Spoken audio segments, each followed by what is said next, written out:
I am Lisette Carter, author of Rookie Wifey, and today I have Ana Ayobiojo. The Dominican has an African last name, Yes. and I can't pronounce it. It took me a while. It did? Yes. Oh, I was really? like, Is that going to be my last name? I was like, I'll work on it. And it has to have like the, the accent and the flow. Oh, yeah. Yeah, it's not just. Well, my dad was like, Lisette, you don't want to really be a Carter, do you? And I'm like, what? He's like, you should be a Soto forever. And I'm like, Soto. So today we are going to be covering navigating multicultural marriages. And this is actually one of the chapters that are in Rookie Wifey that comes out November 15th. And I wanted to bring in Ana because I feel like we would be friends if I lived closer. Like, we would be the kind of friends that wouldn't get on each other's nerves. I know, because we get each other. Yeah, and we're like here. Yeah. And so Ana is married to a Nigerian and she's Dominican, and I'm Puerto Rican and I'm married to a white guy. And I don't really, did you know that if you call him Caucasian, it's really like Caucasian is from like Russia area? Really? Yeah, it's not really white. Wow. I don't know who did that, but my husband's not Russian in any way, so he's not Caucasian. No, he's white. Like, I don't. He's He's a mix of all different types of cultures. Yeah.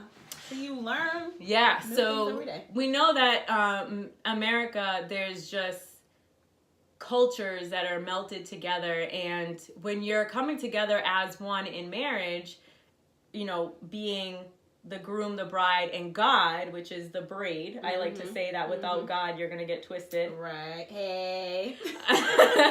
But when you're coming together, it's really important to not only learn how to communicate with each other, but also learn each other's cultures, because that can be very different when it comes to communication styles or work ethic styles or domestic tendencies, different types of baggage. So how would your family, because being Dominican or being Caribbean, we have in our cultures, we have this unspoken, I don't know what the word is for it, rule that dating anybody that is darker than us is not good. Some people's grandmothers, believe like they're dark as she is, and they'll be like, oh, ese negro. ¿Tú vas a salir con ese negro? Yeah. And it's like, did you know that Puerto Ricans and Dominicans are a blend of Taino, which is the native Indian on the island, African, and also European, Spaniard, right? That's your same blend as a Dominican, right? Yes. Yeah, and it's I don't really understand it and why the thought process of like, you're darker and whatever. It's different if you're from a different race, but if you're like darker and you're Dominican, it doesn't apply to us. Right. But, and the issue of colorism, but that's a different story. And I think that some people that were around me were like, yeah, you can't marry somebody that's darker than you. Right. And I went all the way to Africa. I didn't marry somebody just that was African American. He's not just black. He's from Africa. Now he was born in Nigeria? He was born in Nigeria. He came here when he was 10. Oh, wow. Yeah. Now, how does his family react when he dated a non-Nigerian, a Dominican? I think they tried to be nice, but I think it was difficult for them. Yeah. His aunt, God rest her soul, she didn't care, and she just immediately embraced me. She was the first person that, after I met them after 3 months, and it was, now that I think about it, I'm like, you took me to like this big party. It was his sister's high school graduation party. And they were all there. And I was like, they wear really eccentric clothes and like the wraps. And I was wearing just a basic black dress and heels. And I sat there and I was like, just watching everything. And then this was the part, they connected both cultures. I took off my heels at the end of the party, went in the kitchen, and I was like, grabbed a trash bag. And I'm like, can I help you guys? And his aunt was like, okay, yeah. Those are the good ones. Right. Yeah. But Nigerians marry their own people. Their culture is it's so many layers. It's eccentric in so many ways. Everything that they do is elaborate. So I think they marry their own people because it's just easier. Like even like getting married, there's an engagement ceremony. Then there's if you're here, they do like this elaborate thing in Nigeria, and then they come here and do something bigger here. And weddings are like 400 or 500 people. Yeah. They don't do simple. So do you have any cultural, I don't want to say cultural baggage, but is there things that he didn't like culturally that your family did and vice versa? That's a good question. I think it's maybe personality-wise. I don't think even necessarily like him personality-wise, because he's like, even though he's Nigerian and they love family gatherings and all these different things, I think for him it was overwhelming, like being around a bunch of Dominicans. They're always really yelling. Fast. Always yelling. Listen, do you know Nigerians yell a lot though too? They're like here. Okay. And so, but right. he's not, like, he's really here. So even in his own family, it's hard for him because they're, like, all the way up here. And he's kind of like, y'all are all the way up. But it was hard for him to be, like, around my family and be like, and then. The language barrier, too. The language barrier. So he can understand Spanish and he speaks it. Oh, wow. He hides that. Yeah, they all do. Yeah, and I'm like, you're just gonna sit there, and he's like, I know when they're talking about me. Ese negro. Ese negrito. I know they're talking about me. It's like, I heard her, and I'm like, so you're not gonna say anything? So he talks to my mom in English, and my mom talks to him in Spanish, and that's how they communicate. Oh, nice. Yeah. Oh, that's good. Yeah, but I think for him it was just a lot. Going back to your question, sorry. Yeah. Where it's just a lot of people really loud music, and Latinos want you, Dominicans want you to be up there. We're dancing bachata, merengue, we want you to be up there, and he's just like sitting in a corner. Yeah. My husband's like that too. I think when the first time we had a parrandón in my house, in my mom's house, and all of my family came and a bunch of my aunt's friends came, and we just sang and danced all night. And my husband, and I think his parents were there too, they were like, what is this? Like I don't understand what's happening. And it's so loud and everybody's communicating. Yeah. We're yelling at each other, but that's just us talking. And it's not, we're not mad. No, we're just like, yeah. You're just talking. Yeah. And so I think it was really, I don't want to say challenging for my husband, but it was a very different experience from, I feel like that the American culture is very independent. It's kind of like every man for himself. Yes. And when it comes to our cultures, in the Nigerian culture as well, we're all like a community. Yes. We all love each other. Yeah. We're very close. Yeah. Sometimes we cuss each other out, but we are. And then we come back. Everything's fine. You know, like mostly not. Yeah. So it's a very different. Not that one culture is better than the other, but it's just a very different feel to what's going on. Yeah. So did you talk to him beforehand? Like, this is what's gonna happen. Kind of like prep him before he went to the Panhandle? Well, he was actually married to a Portuguese woman before me, and so they kind of have the same, loud. I mean, I don't know anything about the Portuguese culture, but they have a similar Latin culture where they, they're loud and they have big families and everybody's a mess and stuff like that. Yeah, so I told him, I remember prepping him at all, but I was just like, we're just going to Christmas dinner with my family. And he's like, okay. And then everybody started, parrandones are surprises. Yes. They don't tell you, you're going to a parranda. Yo tenía una luz que a mí me alumbraba. And he was like, everyone's like, you got the instruments on. Yeah. He was just like, okay, I'm gonna be over here watching basketball. Right, you guys do your own thing. Right. Yeah. Let me know when you're done. So it's challenging because you really do want our spouses to be involved in these things, and you want them to dance with you, and you want them to have fun, and he does try to do those things, but it's just. Sometimes I feel like there's just a barrier there. Yeah, and I always feel sort of pulled. Yeah. Like if he's there, I have to like make sure he's okay. Yeah. And the translating. Yeah. Kind of epic fail, but my kids are like, they're still in the struggle. They know how to say like bang, but like I have to translate for them too. Yeah. And then translate for the husband will try to translate for them because he knows a little bit. Yeah. But it's just a lot of different layers and balancing. And so being there in the moment sometimes with my own family is hard. It's just like a balancing act. And it's challenging. So one of the things that we had, my husband understood this for the very first time. So when it came to my family, my father, his word is the end. So like, my dad could say something completely out of left field, and he usually does. Like, he'll say something like, I remember one time he said, Lisette, do you know how God wrote on the tablets when Moses got them off the mountain? And I'm like, how? And he goes, laser beam. And I'm like, Bobby, stop. And sometimes he could be dead serious, and you'll be like, I don't know if he's joking or not. Like, or if he really, he's like, in the Bible, when it says that he's coming in a cloud, it's a UFO. And you're like, what? He's like, it makes sense, you know? And you're like, Papi, I don't know if they're taking it seriously or not. And he's probably one of the funniest people I've ever known.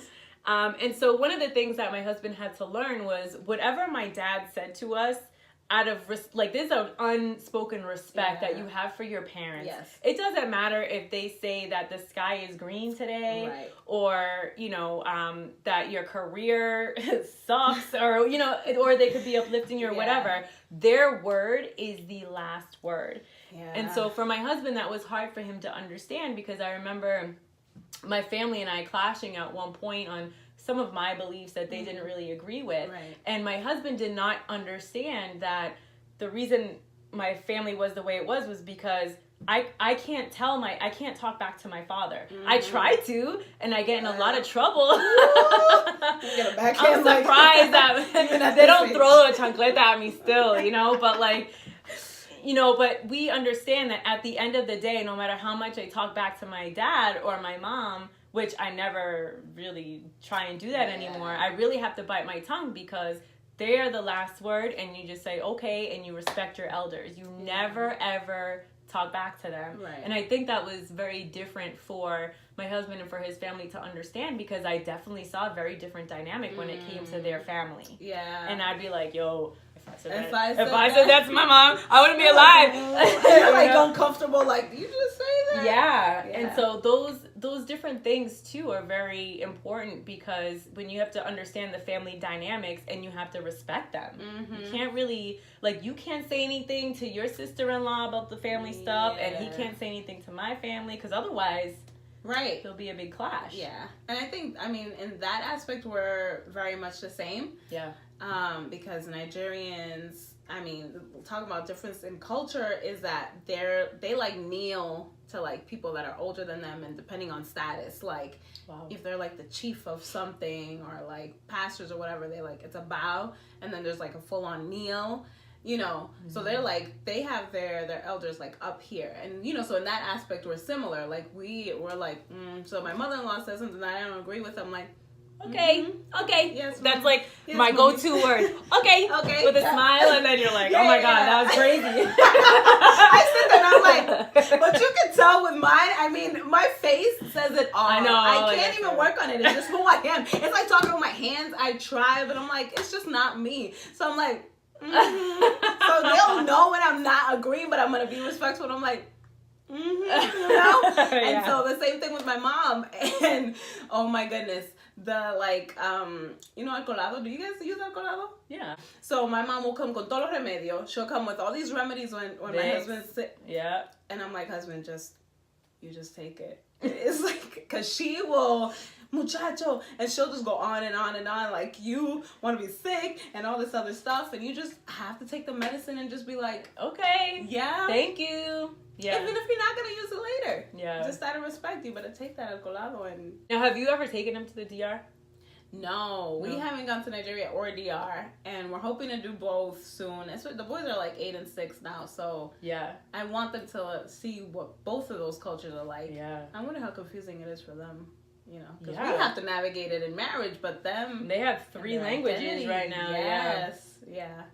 Well, one of the things too that I've learned from my identity is that I've never really felt like I belonged anywhere, and that could be, I could turn that into a sob story so like easily. Right. I mean, I went to white schools when I lived here, and I was the darkest person there, and I would get teased for being Puerto Rican, and then I would move to Puerto Rico, and I got teased for being too American. Oh my God! And now I live in the middle of nowhere where it's mostly white people. Same. And I'm like the only Hispanic there, or I feel like I'm the only Hispanic there at least. And so what I come to learn was that I'm not of this world anyway. So why should I be feeling like I need to fit in somewhere? You know what I mean? Yes. I'm not going to fit in anywhere I go either way. Exactly. So. And we stick out for a reason, you know what I mean? And it's I feel like I blend and I stand out, you know what I mean? Because there's something about me that God's placed inside of me that I can talk to anyone from anywhere. If you look at me physically though, I love people. I get Ethiopian, I get Cape Verdean, everything but Dominican, you know. And I grew up the same way, predominantly white schools, and I'm like sticking out. You know, I have friends from different backgrounds, but I'm like, oh, I don't really fit in. We would go to DR for 3 months at a time and live there, and I'm there. I'm like in the trenches with y'all, and they're like, "Esta americana, esta gringa." Back then it was like de Nueva York, and I'm like, really? And then here it's like, you know, and then the black part of me, because I'm Afro-Latina, you know, I identify with every aspect, and they're like, you're not black, and I'm like, you're light-skinned, and all of that, and then the hair, it's different layers, but yes, you're right, we could really spin that around and be like, oh, I don't fit in, and no, we're not supposed to fit in anyway. Exactly. So, now what is one of the biggest difficulties that you've had in your marriage when it comes to the differences in culture? So one of the biggest challenges, now that I can think back, was our wedding. So my brother had passed away a week before our wedding. So for Dominicans, we wear all black. You don't wear colors. You don't listen to music. Like the way we mourn is very differently. And of course, culturally, and you know how we mourn as Christians are very different. But culturally, you don't listen to music. You don't do any of that. And so for Nigerians, they really didn't see that. So my wedding, 7 days later, I had red as one of my colors. We had music, and you know, so it was very difficult because at a party of 300 people, a lot of my family couldn't come because they were just here a week ago for my brother's funeral. Right. So I had a table with some of my close family members dressed in black, and still mourning the loss of my brother. And so a lot of people were like, oh, they don't want her to. So I thought they didn't want me to marry my husband. It was really because they were mourning. Yeah. And, you know, dancing and all of this stuff is like,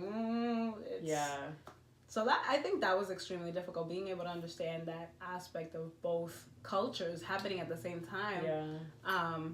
And thankfully, my husband and I think that's the most important part, is to be on the same page as your spouse, right? So we were in constant communication. We were like, as long as we're here, we're good, you know. And I was like crying the day of my wedding because, you know, I wanted to be happy in this moment, but I'm like, this feels wrong. It feels off when you're taught something for so long that's embedded in you, and to be doing something completely different is like, you know. So that's one of the many difficult challenges that we had to face. Wow. What about parenting styles when it comes to culture? Oh, that's definitely difficult. How would a Nigerian discipline a child if he got out of line? We all know that culturally, I mean, you can't really do it here in the States now in 2018. You know, we can't lay a hand on these kids. I was going to say, it's legal to spank, girl. It's legal. Actually, no. In Massachusetts, it's illegal to spank, but I live close to Rhode Island, so I will cross the line in the car. We'll go to Rhode Island. Then we'll come back home. We'll spank you in Rhode Island, and then we're gonna come back. That's hilarious. But yeah, it's actually illegal to touch your kids in Massachusetts, and Hispanics back in the day, I mean, we were chancleta, correa, and you know, whatever you could find, and you better pray that you make it out alive. Yeah. And I actually feel like those of us that did get disciplined that way, we don't disrespect anybody. We don't disrespect our authorities. Right. And I kind of feel like, baby, biblically, it's in there that you need to discipline your children. Yep. And so, but now it's such a different dynamic in 2018. And now parenting is more like, I'm taking this away as opposed to giving you physical pain to create fear in you. Right? Because that's what it really did. It created a fear in us because that's what was learned throughout our cultures. Yeah. So let's pretend we're not in 2018. And Nigerian in 1990, let's say, how would they discipline their child as opposed to a Dominican? Well, I think they both share that they don't believe in sparing the rod. They're like, we will spank you. Yeah. Like, they look differently. Like, we use chancletas and they'll use something else. But they're really stern even still now. Nigerians instill a fear in their children that it's like, whatever I say is what goes. And even as an adult, if you do something as an adult, mostly when you're married is a little different. But I know, like, young adults that have made decisions and the Nigerian parents are like, you said what? And you didn't ask for my permission. And they're like, I'm a whole adult. Yeah. Like, you know what I mean? And so in that aspect, they're similar. I think what's different is that my husband and I, although we're Nigerian and Dominican, we've kind of incorporated our own things that differ from theirs. So we are like, you will have an opinion. So my little one is very strong-willed. They're both very outspoken, you know, and so although sometimes you cringe because it sounds like disrespect, I want you to know that what you're saying sounds disrespectful and this is the reason why. And we do explain because I'm like, you're going to be a world changer. Both of you. You're going to be world changers. Your strong willingness and stubbornness right now is hard for me as a parent, but you're going to change the world with that. And my other child is extremely sensitive. So he cries, but I'm like, you're going to be loving and kind and you're going to change the world with those characteristics. But Nigerians and Dominicans, you know, they're like, like, can you stay? You know what I mean? And then I'm like, why are you beating him? Because why do you want me to beat him? Because he's crying, right? You know. Right. So I think in that aspect, we like it's a bumping of heads with both of our cultures because the way we want to parent our children, you know, is very different than what we were taught. Yeah. And that's key. You always have to find your own rhythm together that works for you. Because every parent, I mean, I know this isn't a parenting talk, but those things are really. I feel like I heard this actually, I think it was in the hospital. I was getting my gallbladder removed and I told this nurse, she asked me what I did. And I told her and I said, you know, I'm writing a marriage book. And I'm like, she's like, oh, I've been married 58 years. And I'm like, okay, well, do you have any advice for the women that are new? I was literally getting my gallbladder. I mean, I'm sorry. No, from the time that I chose to write my book or I was writing it, I interviewed like everybody. I'm like, oh, hey, listen, let me get an interview from you. How long you been married? 60 years? All right, well, we're going to talk right now. And I was getting my gallbladder removed, and I was waiting there for days getting it done, unfortunately. And we ended up talking, and she said, you know, the number one thing I would do different is figure out our parenting styles before we got married. You know, how many kids we were going to have and how we were going to parent these kids. Because when you're in the thick of it, it's like, I feel like all parenting is like, I don't know what I'm doing. I mean, you listen, it's a story of my life. I'm like, what do I do? And then you feel like you got it, and they go on to the next season. Yeah. And I'm like, it's true. It's so true. Yeah. Yeah. And I remember judging those parents that were like, their kids were out of line in the store, and I'm like, mira, nena, get your kid together, please. Like, take them to Rhode Island and go spank them. Yeah, and I'm like, what is wrong with your kid? Yeah. And then when I had my daughter, I was like, I don't know. I didn't show her how to do that. You know what I mean? It's like a whole different thing. And so it's important to know. My husband already had his parenting style because he had 3 kids before we started dating, or, you know, before when he was with his ex-wife. So it was just a very different, he already knew what to do, and I was okay with what he was doing because I saw that. But, you know, when you have stepkids, you don't have... That's different. It's a whole different dynamic. Right. Like, you don't have any pull. You can't say anything. You have to run everything by your husband and by their mom. Right. But, you know, when you have your own kids, I feel like my husband's like, whoa, like, I know your background, I know where you came from. Let's be on the same page about what you're doing here.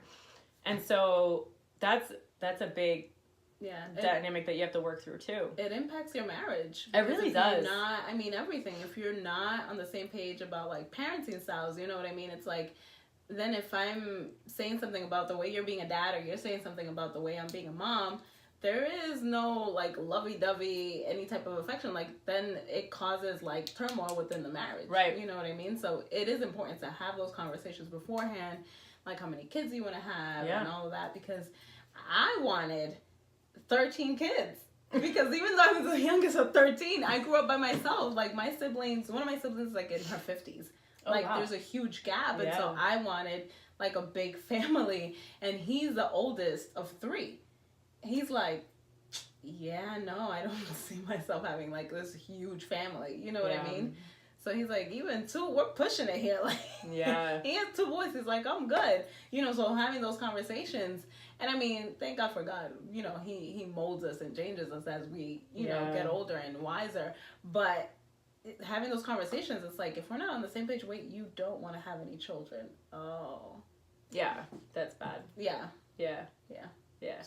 What kind of advice would you give women that are involved in multicultural relationships? I would definitely say to study whatever the other culture is. Just out of respect. I think one of the things that I did that they appreciated was that even joking around, I say like some of the words, and I've learned like wahala is headache, like, you know, female jare. Headache? Yes. I'm like, I needed to learn that, y'all.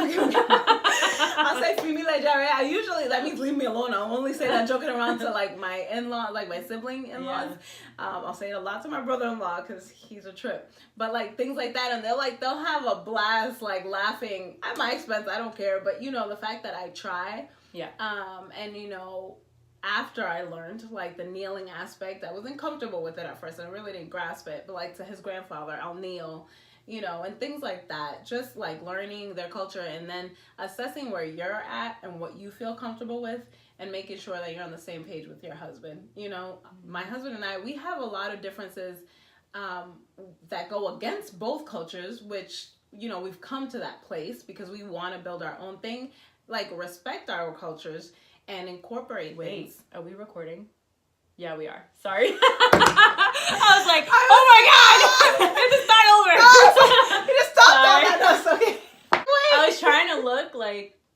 You're trying to be discreet. I saw you looking. I know. Whew, thank God you're editing. Having a conversation with your husband about, you know, what it is that we want to do as a family, because I think a lot of things we want to incorporate from our cultures, but there's other things that maybe don't fit for what we want to do with our family and the way we want to raise up our children and just our household in general. So, yeah, I think communication with your spouse is like ultimate in studying the other culture and being respectful, because I think sometimes it's hard. You think that they're kind of like pushing you away or saying something about you, kind of like it's like a disrespect that you want me to be you, but I'm me. And it's not necessarily that. They just want you to understand who they are as a person, or, you know, we want you to know what we are, because we're so proud of our cultures, right? It's a huge part of who we are. So I think respect is probably at the top. I just think communication is so funny, because when I get into my Latina mode, I start yelling and in Spanish, and I'm like, oh, okay. Can I tell you though, like, and I know we talked about this earlier, but like sometimes when I get so mad, I just start cussing people out in Spanish. Oh yeah. And my husband's like, "What did you say? What did you say?" And I'll be like, he'd be like, "What does carajo mean?" You know, and I'm like, "Don't worry about it," you know. But I know he understands more than he lets on, just like your husband does. I'm with you. I'll start doing the same thing. Like I'm forever talking in Spanish. It could be in the middle of the street, but especially in my house, like with the boys and my husband, I'm like, pero esto lo último, señorita. It's like I'm talking to myself really to calm myself down, but I just go really fast, and I'm like, yo no puedo creer que esta gente tan al lado de la basura y dejan eso ahí, and it's just like on and on and on. And my husband, I told you this earlier, he will just get up and he'll start cleaning. He's like, I don't know what I did wrong, but when I'm looking at this guy that I'm going to be building a life with, I don't care where he's from. Does he respect me? Does he value family? Does he value the same things I value? Do you believe in God? When I saw that man worshiping, I mean, I wasn't saved, first of all. But when I saw him, that I was like, you got saved that day. Listen, I was like, Jesus, I don't know who you are, but we're about to be like this. No, I understand. You know what I mean? Yeah. And I'm like, why does it even matter? Like, this man that is black, like, he's black. He's like the most beautiful thing, and he treats me like a queen. I don't care where you're from. You know what I mean? And I'm like, why does that even matter? You're like looking at the fact of what does he look like, and you know. When my husband was pursuing I saw him get baptized, and he was doing all these things to build his relationship with God. I was like, that is the sexiest thing I've ever seen in my life. I don't care where you're from, or if you're white, or if you like football and pizza and hot dogs. I don't care. Like, you know, like that chilling in the cold. That's actually what matters is, you know, where are they rooted in God at the end of the day, and what their goals are and what they're looking for in their life, because that's what you want rooted in your family. Yes. You know what I mean? Yeah. And this is something like, it's marriage. It's not like, oh, like this thing that we're working out together in marriage is setting a legacy for something bigger and something greater than ourselves.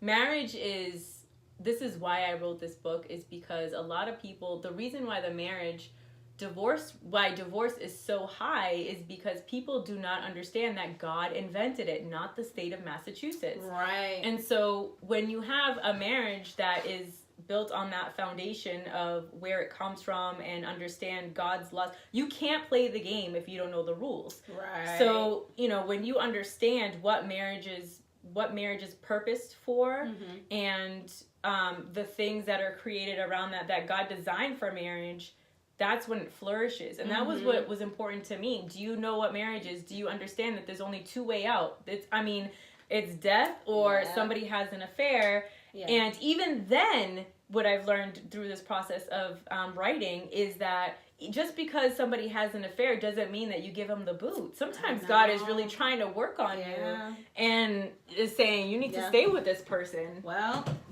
then that's the difficult part, is that we want an out. I mean, in so many aspects of our lives, we want an out. Like, I don't want to do this. That's too hard.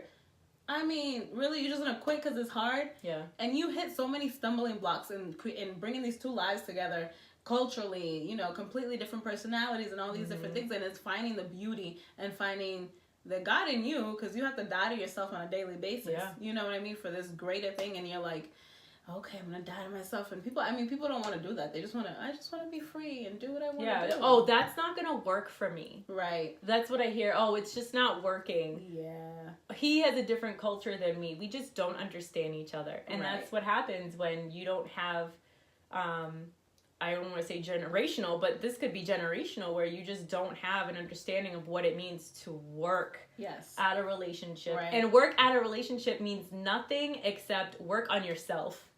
Yes. And I'm so happy you wrote this book. Like, I'm like, yes, because we need it. You know what I mean? Especially for a lot of people that haven't seen marriage and haven't, you know, sometimes you think you need a guide, or other people just need, like, I'm not by myself. Yeah, you know, they need to feel like they're not alone. Right. You understand where I'm coming from. We're in this together. And we are, as wives, you know, husbands, because we can only support each other from what we know, right? Yeah. And so a lot of people are like, just in this on my own, and I don't see an example. And the reality is that we're not having these conversations, and we're not talking about marriage openly or other things. Well, it's because we can't say anything. We have to be careful what we say all the time. We bit our tongues a lot in this video. I know, we were good. Which is great for Hispanics, because we love to talk, you know, and offend everybody. So, is that true though? That's how we talk. Yeah, I know. Sarcasm all the way. All the way. All the time. But, you know, with that said, if you are in a multicultural relationship, make sure you get around other people that are as well, so that you don't feel alone, so that way you know how to navigate your marriage a little bit better in your relationships. Check out Rookie Wifey. Anna is in it. I don't think you're in the multicultural part, but you are in throughout the book. Oh, awesome. Yeah, like there's other parts that you are in. So make sure you guys check that out. She is located in the Boston area, and I know a lot of you guys know her. I've heard a lot of things about you. I was like, whoa, I'm interviewing the right person today. So, make sure you check out the book. Rookie Wifey comes out November 15th. Yay. Thank you. Thank you.